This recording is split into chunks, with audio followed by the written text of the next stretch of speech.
Have you ever looked at someone you've loved for years and suddenly felt like you were staring at a stranger? That's what happened to me, Mark. Sarah and I, we were supposed to be forever. 10 years of marriage, a beautiful home, a life built brick by brick with shared dreams. From the outside, we were the couple everyone wanted to be. We laughed at the same silly jokes, finished each other's sentences, and held hands like we were still teenagers. I thought I knew every part of her, every curve of her smile, every flicker in her eyes. But I was wrong. So wrong. It all started subtly. A slight shift, a crack in the foundation I was too blind to see. She started working late more often. "Big project at work," she'd say, her voice a little too bright over the phone. Then came the new hobbies, things we never did together.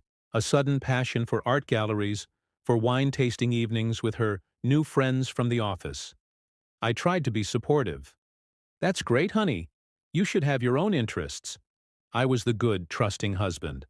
I encouraged her independence, believing it was healthy for our relationship. I even joked about her becoming a sophisticated art critic, leaving my simple world of sports and barbecues behind. I never imagined those new interests were a smokescreen for something else. The distance grew, not in miles, but in the inches between us on the sofa. Our late-night talks were replaced by the glow of her phone screen. She'd smile at something she was texting, a private, secretive smile that wasn't for me. When I'd ask who she was talking to, she'd wave it off. "Just Jessica from marketing," or "The girls are planning another outing." The names were always vague, the details always fuzzy. I started to feel like a ghost in my own home, haunting the periphery of her new, exciting life. The laughter we used to share now felt forced, the silence between us heavy with unspoken words. The woman I loved was drifting away and I felt powerless to pull her back. The tipping point was our anniversary, our 10th. I'd planned everything perfectly. A surprise dinner at the Italian place where we had our first date. I bought her the sapphire earrings she'd admired months ago. I was so excited, imagining the look on her face. I waited at the restaurant, the candles flickering, the wine breathing on the table. An hour passed. Then two. Finally, a text message blinked on my screen. "So sorry, Mark. Got held up at work. A real crisis. Can we do this tomorrow? Rain check?" My heart sank. A crisis on our anniversary? It felt wrong. I drove home, the earrings feeling like stones in my pocket. The house was dark and empty. No Sarah. Just a cold, hollow silence that confirmed my deepest fears. The trust I had so freely given was beginning to crumble. That night, something inside me broke. The trusting husband was gone, replaced by a man tormented by doubt. I couldn't sleep. The next morning, her car was in the driveway. She was in the kitchen, making coffee, acting as if nothing had happened. "Morning, sleepyhead," she chirped, kissing my cheek. It felt like a betrayal. I didn't have concrete proof, just a gut feeling, a cold dread that had settled deep in my soul. So I did something I never thought I'd do. I hired a private investigator. It felt sleazy, a violation of everything we'd built, but I had to know the truth. Was I going crazy? Or was my world really falling apart? The investigator was discreet, professional. He promised to be my eyes and ears, to give me the clarity I so desperately needed. The wait for the investigator's report was agonizing. Every day was a performance. I played the part of the loving husband while my mind raced with terrible possibilities. Sarah was more cheerful than ever, almost as if she was relieved by the distance between us.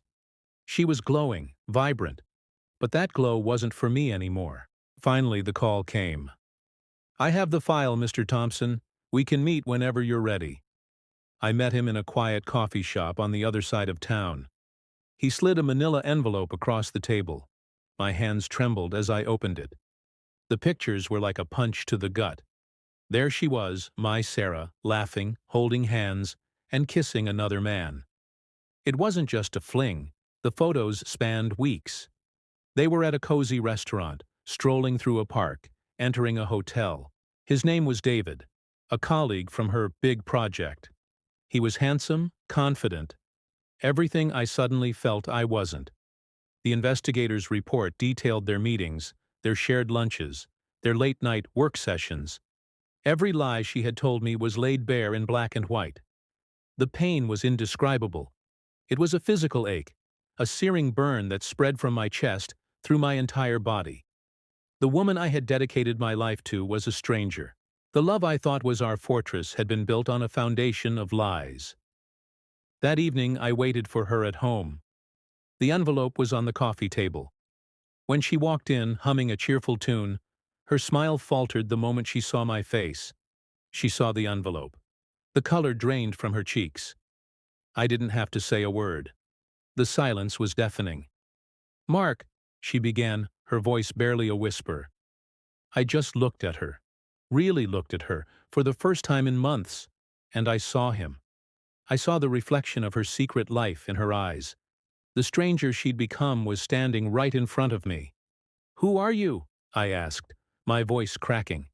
It was the only question that mattered. The confrontation was messy. Tears, excuses, justifications. She claimed she was unhappy, that she felt neglected, that our spark had died. She said David made her feel alive again. Her words were like daggers, each one twisting deeper into the wound. She tried to blame me, to shift the responsibility for her choices. But I knew the truth. A spark doesn't just die, it gets extinguished. She had chosen to pour water on our flame and light a new one somewhere else. I didn't yell. I didn't scream. I was just empty. The love had been replaced by a vast, cold emptiness. I told her to pack her things and leave. Watching her walk out of the house we built together was the hardest thing I've ever done. The days that followed were a blur of pain and anger. But slowly, with the help of friends, family, and a lot of soul-searching, I started to heal. I realized her betrayal wasn't a reflection of my worth, but of her own character. I learned that sometimes the hardest goodbyes lead to the most important hellos. I started rediscovering myself, finding joy in my own company, and rebuilding a life that was solely mine. Looking back, I see the red flags I ignored. But I don't live with regret. The experience, as painful as it was, taught me a valuable lesson about trust, resilience, and the importance of loving myself first. The stranger she became showed me the man I needed to be. Thank you so much for listening to my story.